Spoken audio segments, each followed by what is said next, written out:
Dahil may nagtanong, ano nga ba ang tamang sagot sa statement na to?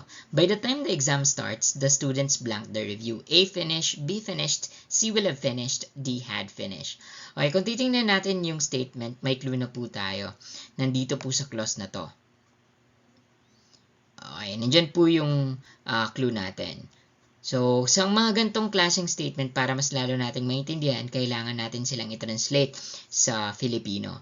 So, sa oras daw na magsimula ang exam, ang mga estudyante ay patlang sa kanilang pagre-review. Kapag translate natin, alam na natin na future tense yung statement sa oras na magsimula ang exam. So, naka-future tense. Mangyayari pa lang yung exam na naka-schedule. Magsisimula pa lang yung exam. So, alin nga ba dyan sa apat na options ang naka-future tense na magsisimula pa lang? Letter C po. Tanging letter C lang po ang naka-future tense dyan.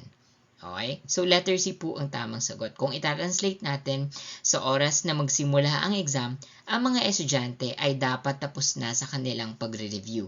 Okay? So, ganun po yun. Bakit hindi naman ang ibang options? Ang letter A po, ang finish, ay naka-simple present. So, nangyayari pa lang.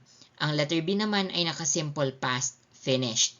Ang letter D naman ay had finish ay naka-past, perfect. Okay? So, dalawang actions na past. Dito, ang exam starts ay mangyayari pa lang. So, naka-future, hindi siya past. So, hindi po pwede yung letter D.